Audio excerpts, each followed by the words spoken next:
Olá, seja muito bem-vindo ao nosso canal.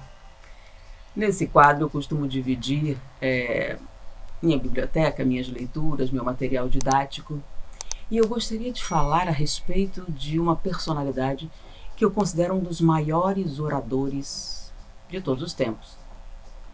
Há uma rivalidade entre ele e um segundo, mas como eu conheci muito mais trabalhos desse, eu estou inclinada a considerá-lo um dos maiores oradores de todos os tempos. Principalmente porque ele nasceu em 1608. Ele nasceu em 1608. Por que eu acho ele tão extraordinário?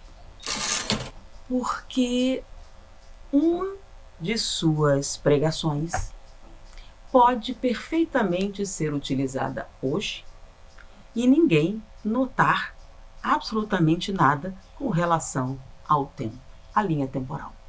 Então, uma fala que ele fez em 1648 pode perfeitamente ser repetida em 2023 e as pessoas considerarem extraordinário, profundo e extremamente inspirador. Estou falando do Padre Antônio Vieira. Padre Antônio Vieira, ele foi uma personalidade extraordinária na produção literária, em termos escritos, mas também na fala. Era um orador de grande carisma, de grande beleza e um conteúdo fantástico. Eu conheci o Padre Antônio Vieira através, inicialmente, de um sermão que caiu na minha mão, o Sermão da Sexagésima. E, inclusive, há uma controvérsia, mas antes de continuar sobre isso, eu preciso de fazer um agradecimento especial. Quando eu conheci o trabalho de Antônio Vieira, eu recebi na internet um panfleto, uma coisa assim, e pesquisei, mas era uma coisa meio complicada, você achava traduções diferentes, mudanças, e eu queria algo mais próximo da realidade. Então eu tenho que fazer um agradecimento ao bibliotecário da Mansão do Caminho, que me deu um presente inestimável. Ele me deu esta coleção, Os Sermões do Padre Antônio Vieira, onde tem todo o trabalho que começou a ser publicado em 1679, são 15 volumes, esse aqui tem 12, que ele me deu de presente, e aqui eu comecei a consultar, organizar, e tem sido uma fonte inestimável. Muitas pessoas perguntam, de onde você tirou a citação de Santo Agostinho? De onde você tirou a colocação disso e daquilo? E Padre Antônio Vieira. Normalmente, quando eu falo de citações, eu acho que é muito importante a pessoa ler os originais, mas nesses casos são muito difíceis, são clássicos da literatura, clássicos de teologia, etc., que a gente não tem acesso. E mesmo na internet são difíceis de encontrar, até porque as pessoas não têm tanto interesse assim, então são poucas as publicações. Então, Padre Antônio Vieira faz as referências todas e eu levo em consideração a capacidade que ele tinha de fazer um trabalho de pesquisa. Então, normalmente as referências que ele faz, eu utilizo. Então, de onde você tirou as referências? Por exemplo, de Santo Agostinho, tem um sermão do Padre Antônio Vieira, chamado Santo Agostinho, onde ele fala sobre ele, sobre a mudança, sobre isso, eu acho extraordinário. Várias referências que eu falo do Evangelho são, na verdade, sermões do Padre Antônio Vieira. A única coisa que eu faço é acrescentar material científico. Por exemplo, quando eu falo a respeito da inveja, eu coloquei várias informações com relação a pesquisas sobre o assunto. Mas a linha de raciocínio, que é o aspecto do entendimento moral, do significado, da virtude, etc., é o pensamento do Padre Antônio Vieira. Tudo que eu tenho lido, que ele colocou, que ele falou, são perfeitamente aplicáveis no dia de hoje. É por isso que eu falo que é um dos maiores. Quando você pode encontrar um discurso feito no século XVII que seja tão atual, que não precisa ser modernizado, que possa ser aplicado exatamente hoje?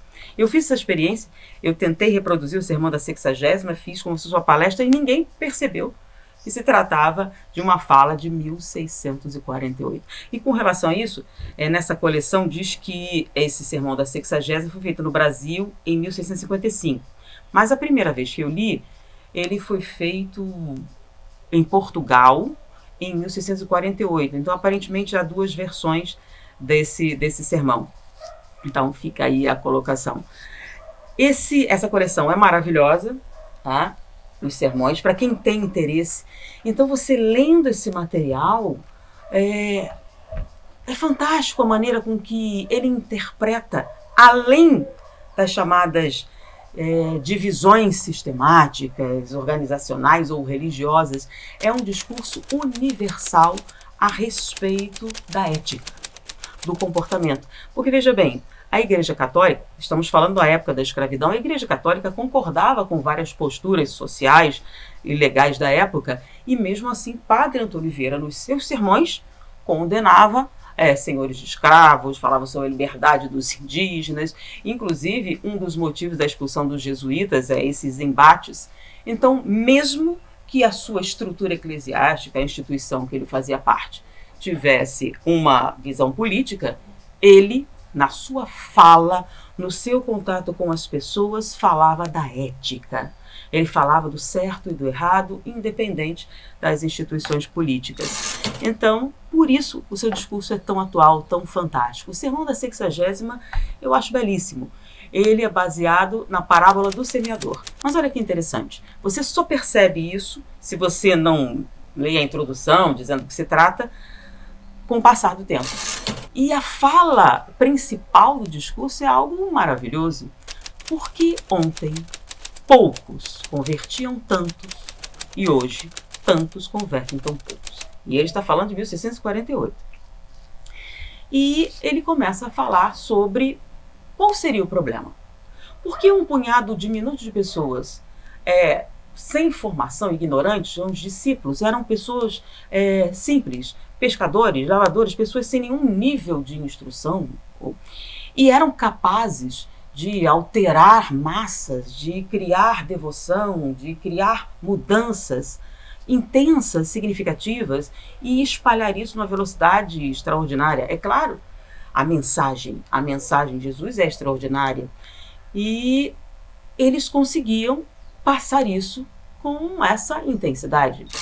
E aí cresceu o conhecimento, a capacidade, a instrumentação. Então as pessoas aprendem mais sobre psicologia, fala sobre isso, sobre aquilo.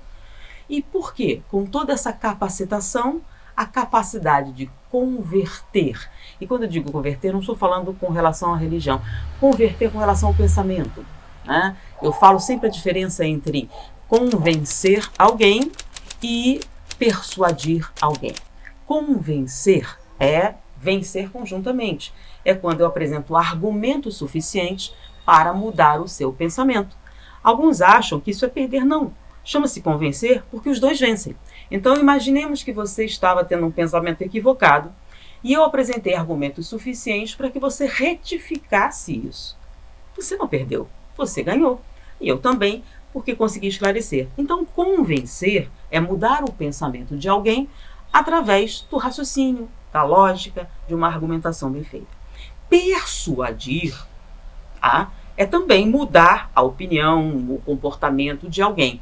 Porém, na persuasão, nós apelamos para os sentimentos, para as emoções. Então, em muitos casos, a pessoa pode até usar equivocadamente a emoção da pessoa e levá-la a um caminho que, se ela pensasse, talvez não seguisse. Então, é o apelo à emoção, à autoridade, etc. Então, muitas falácias são utilizadas dentro da persuasão. Então, o padre Antônio Vieira, ele tinha uma capacidade fantástica de apresentar argumentos pertinentes, racionais, que levavam você a mudar uma visão com relação ao entendimento do Evangelho. Mas também acrescentava ao seu discurso uma beleza, uma retórica, uma correção que inspiravam e tornavam o seu discurso não só convincente, mas extremamente persuasivo. E é justamente essa beleza, aliada à lógica, aos argumentos pertinentes, que me encantou e me fez me apaixonar pelo padre Antônio Vieira e, em muitas das minhas falas, reproduzir a sua estrutura de pensamento. Então, apesar do viés dos meus discursos serem mais científicos, mais de uma apresentação nesse sentido, quando você encontrar falas com relação à ética, à moralidade, ao evangelho, você vai ver que eu estou reproduzindo o pensamento de Padre Antônio Vieira. Por que mudar o que é perfeito e atemporal? Então, na biblioteca de hoje, eu divido com vocês os sermões do Padre Antônio Vieira, essa coleção inestimável. Eu não tenho os 12 volumes, tenho 11, são 15 no total, então eu não sei se é fácil ou difícil de achar, eu não conhecia esse maravilhoso formato, então é fácil, ele está em ordem cronológica, bem organizado, eu achei maravilhoso. E tenho encontrado coisas lindas e tenho utilizado, e vocês vão ver em palestras, porque aqui a gente faz mais vídeos, né? Nas palestras a gente desenvolve mais. Então, vale a pena você conhecer o pensamento do Padre Antônio Vieira, e isso independe da religião atemporal, se você é católico, se você é espírita, é algo que vale a pena conhecer. Então, um item muito valioso da minha biblioteca, da Biblioteca da NET, são os sermões do Padre Antônio Vieira, e que eu possuo graças, eu agradeço imensamente, você não sabe o quanto esse presente significou no meu trabalho, como facilitou e como está me permitindo uma visão mais profunda do Evangelho. Então, Padre Antônio Vieira, que eu considero um missionário atemporal, e infelizmente poucos jovens conhecem o trabalho. Então eu vou tentar apresentar mais vezes referências ao Padre Antônio Vieira. Eu tenho pensado bastante em pegar alguns seus sermões e reproduzir numa linguagem assim, mais moderna e dentro do meu entendimento. Então fica para vocês essa oportunidade extraordinária. Se você não encontrar a coleção, você procure alguns sermões na internet que valem a pena. O meu favorito até o momento, porque eu não conheço todos ainda, porque não, são 15 volumes, mas os que eu tenho assistido são maravilhosos. O meu favorito até o momento é o Sermão da Sexagésima. Então, como eu estava falando, o Sermão da Sexagésima, porque ontem poucos convertiam tanto e hoje tantos convertem tão poucos. E aí ele começa uma digressão. Quais são os elementos que envolvem o discurso? Você tem o conteúdo, no caso, era a palavra de Deus. Você tem a plateia, que são as pessoas que vão ouvir, e você tem aquele que discursa, que distribui a palavra. Então ele considera, será que a palavra de Deus perdeu o valor? E hoje ela não significa o mesmo que significava no passado? E aí ele começa a analisar. Não, continua sendo o mesmo valor. Então, verdades que Jesus falou continuam sendo verdades hoje. Não houve perda de significado. Eu ouço as pessoas falando cristão em termo pejorativo, porque ele fez isso, fez aquilo outro. Ora, se ele fez isso, aquilo e aquilo outro, que você considera crimes, simplesmente ele não é cristão. Porque em nenhum momento do discurso do Cristo ele fala ou faz referência à brutalidade, à violência, ao questionamento, ao julgamento, etc. Então, você se dizer isso ou aquilo é muito fácil. Difícil é viver como se isso fosse verdade. Então, em nenhum momento eu associo atrocidades cometidas por religiões, instituições, em nome do cristianismo, com o cristianismo. Então, Jesus é atemporal. Eu tenho feito várias palestras falando sobre como a mensagem de Jesus é atual e científica, que quando você coloca, disse absoluta verdade dentro da linguagem acessível, e você não encontra em Jesus nenhuma referência. Todas as referências em relação a comportamento, isso e aquilo, são de outras pessoas. Então, o que é que Jesus fala a respeito desse comportamento específico? Absolutamente nada. E você não vai ver Jesus tendo nenhum comportamento que corrobore qualquer tipo dessas críticas ao cristianismo.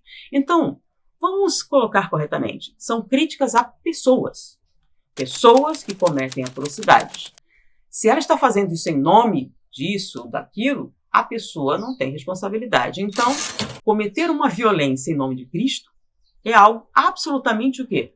Paradoxal. Porque Cristo pregava a paz, pregava o perdão, pregava até a autoimolação diante de um conflito.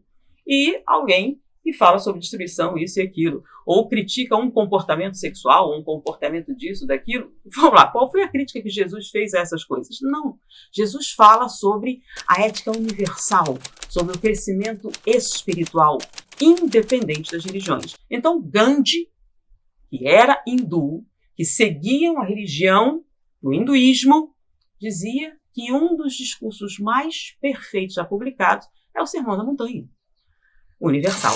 E Padre Antônio Vieira, ele se tornou assim um reprodutor incrível desse pensamento verdadeiramente cristão, verdadeiramente a essência do cristianismo. Então veja, ele entrava em conflito com os senhores de escravos, que a igreja da época aceitava.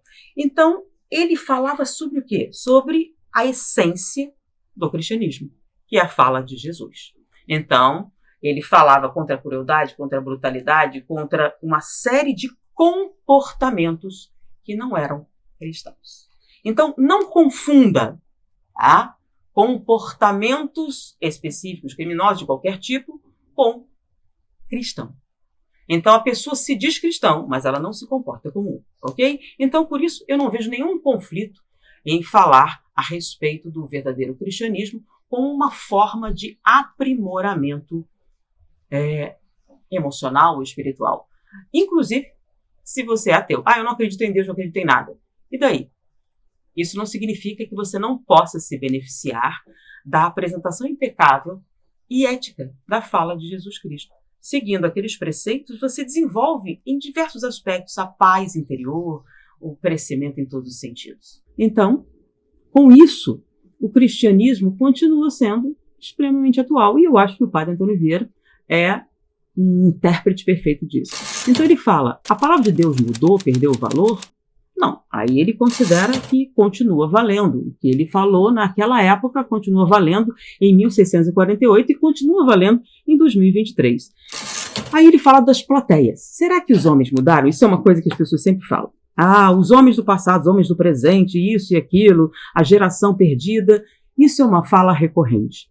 E aí o Padre Antônio Vieira começa a analisar e chega à conclusão que as plateias são as mesmas.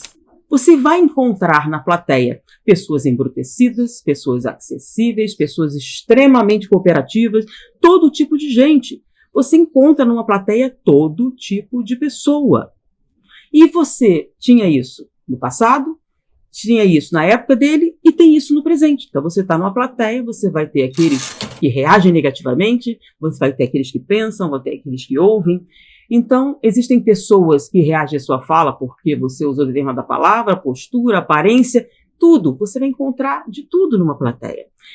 Então, ele diz assim, se as plateias são as mesmas, heterogêneas, se a palavra de Deus é a mesma, continua verdadeira, por que essa mudança? E aí, ele começa, então, a fazer a ligação entre o discurso, aquele que fala, aquele que divulga, o orador, e a parábola do semeador.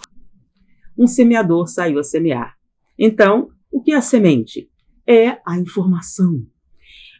O que são os locais onde as sementes caem? É a plateia.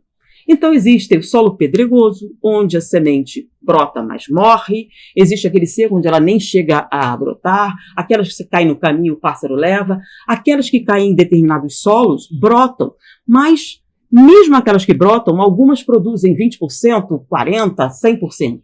Ou seja, é o coração dos homens. Então, você distribui a informação e ela vai de acordo com o coração de cada um, porque é assim que funciona, é a independência. Então, você está apenas divulgando. Cabe à pessoa que recebe fazer frutificar. Então, é no solo do coração, dependendo das suas características, que vai permitir que essa informação floresça, que se transforme em algo produtivo. Então, eu digo a você algo importante. O que você vai fazer com essa informação é exclusividade sua. Eu não posso forçar a virtude, eu não posso forçar o conhecimento, eu não posso forçar a compreensão. A compreensão é algo individual. O que eu posso fazer é tentar colocar essa semente com a melhor simplicidade, facilidade, inclusive beleza, como é o caso do Padre Antônio Vieira. Então, quanto melhor a apresentação dessa informação, mais facilmente você vai receber. Então, se eu digo alguma coisa usando palavras brutais, é muito mais difícil a pessoa dizer, porque a própria emoção vai contra. Mesmo que seja verdade, sim, é da natureza humana. Algumas pessoas são muito mais emocionais, ela vai reagir negativamente ou mesmo positivamente. Isso é bom ou ruim? A questão da persuasão. Então, se você reage muito positivamente por causa da beleza do discurso, você pode, inclusive, assimilar coisas que não são verdadeiras, porque o discurso foi muito belo, muito bem feito. E coisas que são verdadeiras, mas não estão embrulhadas num discurso muito belo, não são aceitas. Então, isso é da natureza humana. Então, ele fala a respeito do semeador e da importância que tem a sua própria convicção. Porque aí ele fala, a convicção passa na voz, passa na postura. Ele começa a falar de uma série de coisas que... Por que me chamou a atenção nesse sermão? Porque, na época, eu estava estudando neurolinguística, falando sobre a forma... E no sermão do Padre Antônio Vieira, existem várias colocações de neurolinguística. É claro que, na época, isso não existia nesse formato, mas neurolinguística é a modelagem daquilo que é excelente. Então, ele fala a respeito de como algumas pessoas conseguem atingir e outras não, e ele analisa por que muitos dos oradores da época não tinham esse impacto na população. E aí ele fala, porque lhe faltava convicção, isso transparecia na voz, transparecia na postura. Ele falou, inclusive, de alguém que tinha a postura perfeita, toda aquela característica do perfeito orador, mas que mesmo assim não empolgava a plateia. Por quê? Porque você não pode fingir uma convicção que você não possui, porque você não transparece a emoção adequada e não cria empatia com a plateia. Então, algumas pessoas capazes de apreciar a lógica e o raciocínio podem se beneficiar desse discurso. Mas aqueles que não possuem essa capacidade não vão perceber, porque eles sentem a frieza. Então, sinceramente, já deu para notar que eu simplesmente amo a fala do Padre Antônio Vieira, como orador, como modelo, mas também o intelectual por trás desse orador, as suas referências clássicas, os seus estudos. Então, tem nesses sermões algumas cartas dele, algumas inscrições. Então, o discurso, quando ele fala, mas as referências bibliográficas que ele tem do discurso são também extraordinárias.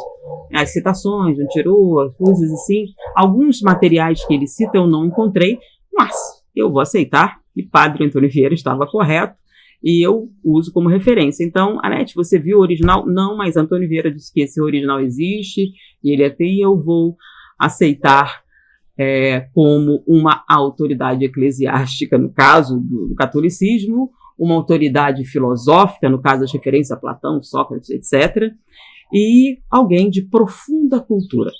Ele teve uma troca de cartas com Juana Inés de la Cruz, né, que era uma intelectual mexicana, uma reencarnação de Joana de Ângeles, e as discussões dele são, assim, fantásticas. Então, a Biblioteca da NET de hoje, Padre Antônio Vieira, e em especial o Sermão da 60ª. Tá? E para aqueles que perguntaram muito sobre Santo Agostinho, Padre Antônio Vieira, Sermão Santo Agostinho. Foi um prazer estar com vocês. Muita paz.